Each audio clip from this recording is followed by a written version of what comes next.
अम्बा बोली, मुझे आपकी शपथ से कोई फर्क नहीं पड़ता। भीष्म ने जब फिर इनकार कर दिया तो गुस्से में भरकर अम्बा ने भी एक शपथ ली। तुमने मेरा जीवन बर्बाद कर दिया और अब मुझसे विवाह करने से भी मना कर रहे हो। मैं निसहाय स्त्री हूं और तुम महानायक।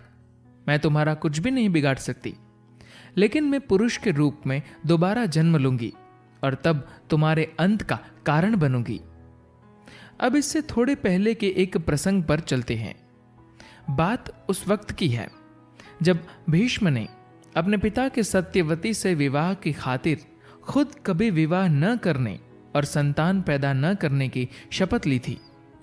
पुत्र के इस बलिदान पर उनके पिता इतने भावुक हो गए थे कि उन्होंने उसे एक वरदान दिया।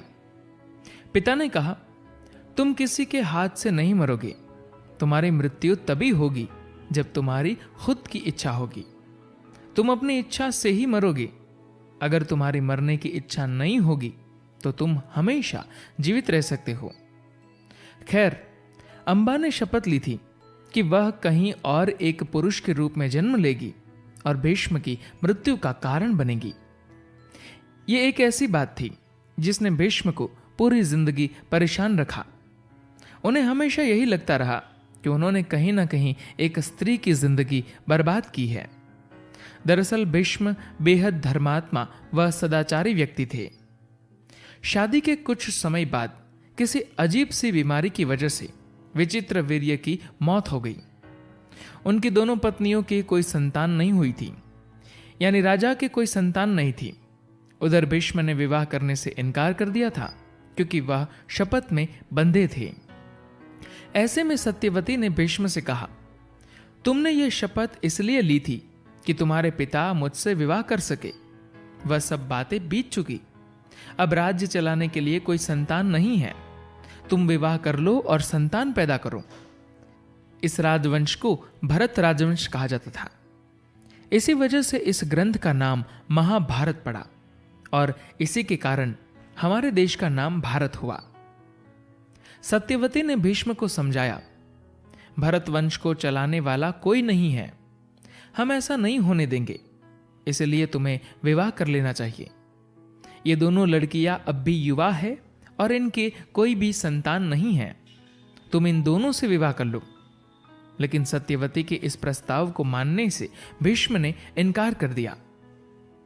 आर्य परंपरा में ये एक स्थापित चलन था कि एक संस्कार के तहत रानियों और राजकुमारियों का महान संतों से किसी विधि द्वारा गर्भाधान कराया जाता था। संतान पैदा करना कोई अहम की बात नहीं थी। उस समय के लोग ये जानते थे कि स्त्री में बीज डालने के लिए सबसे सही पुरुष कौन है। उस वक्त दुनिया के सबसे महान संत कृष्ण द्वैपायन थे। खैर, यह निर्णय किया गया कि अगर वह भरतवंश के लिए संतान उत्पत्ति का काम कर दे तो भरतवंश को अपना वारिस मिल जाएगा और इस तरह वंश आगे चलेगा। ये एक कर्मकांडी प्रक्रिया होती थी। एक खास तरीके से किया जाता था ये सब। कृष्ण द्वैपायन तपस्वी थे। उनके पूरे शरीर पर विभूति और बालों की लटें फैली रहती थी। एक दिन इन राजकुमारियों को उनके पास भेज दिया गया। अंबिका ने जब उन्हें देखा तो उन्हें वह इतने भयानक लगे कि उन्होंने अपनी आंखें बंद कर ली और फिर उन्हें खोला ही नहीं। एक पूरी प्रक्रिया होनी थी। अंबिका ने वह प्रक्रिया पूरी की, गर्भवती हुई और फिर धृतराष्ट्र को जन्म दिया। चूंकि अंबिका ने अपनी आंखें पूरी तरह से बंद कर ली थी, इसलिए धृतराष्ट्र अंधे पैदा हुए। जब अंबालिका कृष्ण द्वैपायन के पास गई तो वह और भी ज्यादा डरी हुई थी। वह डर से कांपने लगी। नतीजा ये हुआ कि उनके यहां जन्मे पुत्र पांडु को नसों से संबंधित बीमारी हो गई, जिसमें वह लगातार कांपते रहते थे। यानी अंबिका और अंबालिका ने संतानों को जन्म तो दिया, लेकिन उनमें से एक का बच्चा अंधा पैदा हुआ तो दूसरी का बच्चा कांपता रहता था। धृतराष्ट्र ने कई विवाह किए और इस तरह उनके 100 पुत्र हुए। पांडु की 2 पत्नियां थीं, कुंती और माद्री। कुंती कृष्ण की बुआ और वासुदेव की बहन थी। कुंती के 3 बच्चे थे, युधिष्ठिर, भीम और अर्जुन। बाकी 2 पुत्र नकुल और सहदेव माद्री के थे। तो इस तरह ये पांचों भाई पांडु के पुत्र थे। उधर धृतराष्ट्र के 100 पुत्र थे। पूरा का पूरा नाटक इन दो समूहों के बीच ही आरंभ हुआ। दोनों के बीच राज्य को लेकर झगड़ा हुआ। इस राज्य में आज के भारत का बड़ा हिस्सा शामिल था। पांचों पांडव जो भी करते उसी में महारत हासिल कर लेते, चाहे वह युद्ध विद्या हो, ज्ञान हो या फिर नैतिकता। लेकिन अंधे पिता के 100 पुत्र उदंड थे और उनके जीवन का मकसद पांडवों की तरह नेक नहीं था। धृतराष्ट्र अपने भाई पांडु से बड़े थे और इस तरह सिंहासन पर बैठने के अधिकारी थे। लेकिन चूंकि वह जन्म अंध थे, इसलिए पांडु को राजा बनाया गया। इस तरह पांडु के पुत्र युधिष्ठिर स्वाभाविक तौर पर उनके वारिस बने। उधर 100 भाइयों में से सबसे बड़े दुर्योधन को हमेशा लगता कि उसके साथ धोखा हुआ है।